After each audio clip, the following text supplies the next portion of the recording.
You are listening to Larry Conners, USA.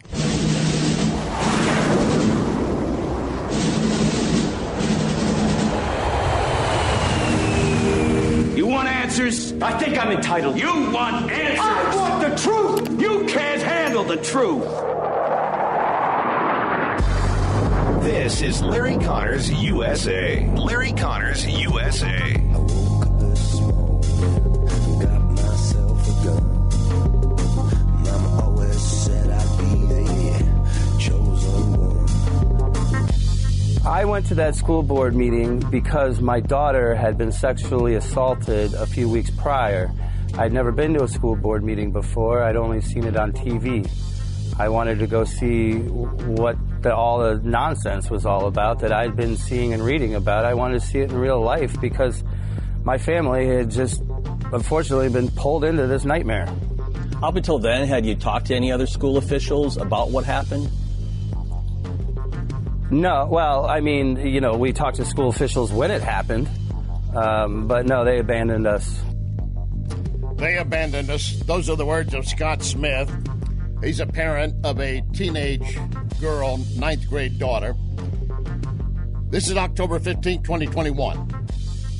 Scott Smith went to a Loudoun County, Virginia School Board District meeting that was later deemed an unlawful assembly after many attendees were opposing a policy on transgender students.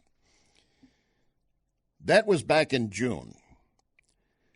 What folks did not know at that point, that weeks prior, May 28th, according to Scott Smith, his 19-year-old daughter, I'm sorry, not his 19-year-old, ninth grade daughter, entered a girl's bathroom at a local school, and then a boy followed her in wearing a skirt, acting as if because I'm transgender, I can also come in here, and sexually assaulted her. Now, you would have thought that would have been reported as a crime, a felony, and certainly police would have been notified. That is one incident, obviously very personal to that family and harmful in many ways. You do know that for the most part, news organizations never identify a rape victim, trying to protect the victim. So Scott Smith went to that hearing and did not intend to speak, but as he began to hear things happen and how things were being laid out, he felt compelled to, and that's when all hell apparently broke loose. And judging by some of the video that's been put out there, it got out of control, not so much because of him, but because the council, the school board, demanded remove him. So, unfortunately, in the process, we now know which of his children was sexually assaulted, reportedly, in a school bathroom. But what this has done is unveil a bigger story. And it's not just in Virginia. You might think it is, but it's not. It could be in your child's school right now.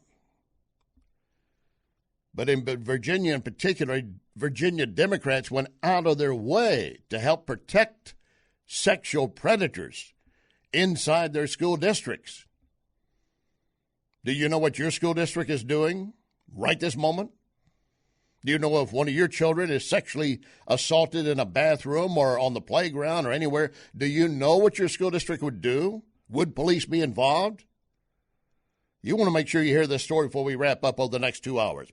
Also, the IRS continues to say, Treasury Secretary Yellen, hey, us looking at every $600 bank transaction, we're not trying to really spy on you. We're just trying to catch tax cheats. $600? You're trying to catch tax cheats when you're trying to make up a $7 million gap in IRS monies coming in?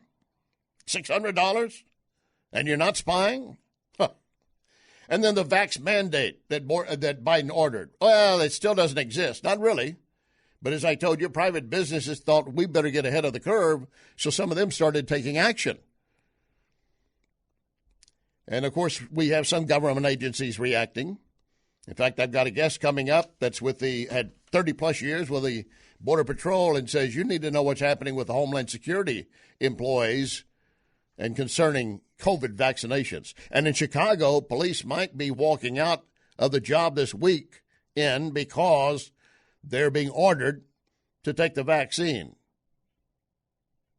And the union representing the police officer says, no, not going to. Oh, you want one more really, really good story before we wrap up today? I mean, I've got a lot in here over the next 2 hours. You don't want to miss any of it. But how about this one?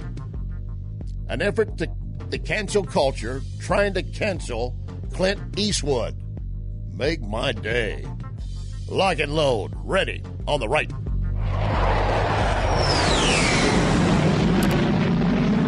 You can email Larry at LarryConnersUSA@gmail.com. LarryConnersUSA@gmail.com.